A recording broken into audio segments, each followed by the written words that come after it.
My house was built on 1904. The house is a single family dwelling with a wooden frame and a concrete block base. It's been about 12 years since I moved here.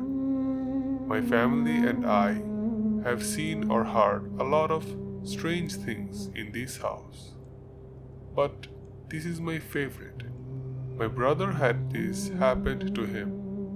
My brother and his best friends formed a garage band about 10 years ago. They mostly played Spanish rock, which is alternative music in Spanish. Friday nights were the only time his friends could get together. Sometimes they would practice until early evening, but most of the time they would stop by 8 p.m. because I worked the graveyard shift. This is when I usually go there and went to bed. Since this took place in the last fall, the days were getting shorter. They had just finished a long meeting when they decided to go to someone else's house. My brother gave his friend the keys to his car so that they could load up the gear. Everyone had left the basement. They had to walk all the way to the back of the basement, up the back stairs, through the kitchen doorway, down the hall, into the living room, and out onto the front porch. The whole group was outside, waiting for my brother in his truck. My brother remembered that he had left his pancakes in a to-go container on a speaker in the basement. As he walked up the back stairs, he made up his mind to go back. There are walls in the basement that block your view, and the boiler and main heating unit are right in the middle. The basement isn't clear. After my brother walks back, he's about to get his food container when he sees it out of the corner of his eyes. It looked like a shadow. A sense of dread and unease washed over my brother, right in the corner of his eye. People used to tell us, if you feel bad while around a spirit or a ghost, you should say a quick prayer or swear at it. The second one was what my brother chose.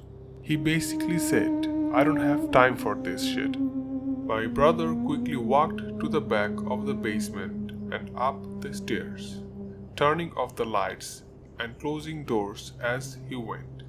On the other side of the front door was the last light switch. The door was open, which was lucky, and the amber light from the street lamp filled the living room. My brother said he felt something behind him, but he never turned around.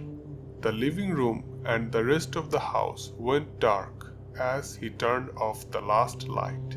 He pulled on the door to close it behind him as he left.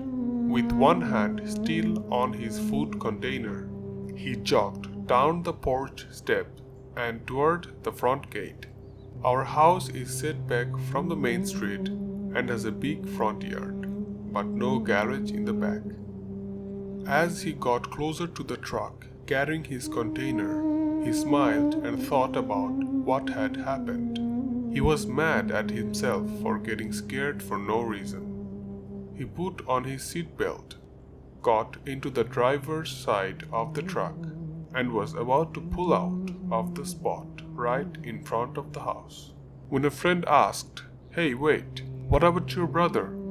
Doesn't he want to come with us?" My brother said, "What do you mean? He got to work early tonight and he's gone." "Then who was walking behind you when you left the house?" was the next question they asked.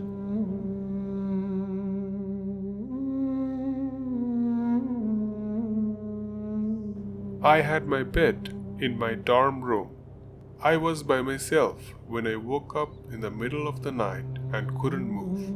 Though I knew what was going on, I didn't care and tried to fall asleep again. My bed was against the wall. It was almost 20 seconds before I heard footsteps coming from the other side of the wall. The sounds of the footsteps were not normal. They sounded like someone was jumping around violently. or walking in a very strange way. I was still frozen during the whole time. I thought the boy in the other room was doing it on purpose. So I tried to hit the wall with my hand, but failed. In front of my bed, I could hear those footsteps going up towards my head from where my feet were. I was really scared because I could hear loud breathing on my right side. I had a different bed that was empty. I looked out of the corner of my eye and saw that the mattress had dents in it, like someone had been standing on it. Suddenly, I felt like someone had started jumping on the bed really hard. I thought I was going to have a heart attack right then and there. It was so scary. But slowly I was freed, and I could still see those feet jumping on the bed. I started praying all of a sudden, and they were gone. The curtains also moved. It was 3:45 a.m. when I checked the time. I still get chills in my bones as I remember it, because I'm religious and don't believe in ghosts or other supernatural things. I knew for sure that there was something very bad that day.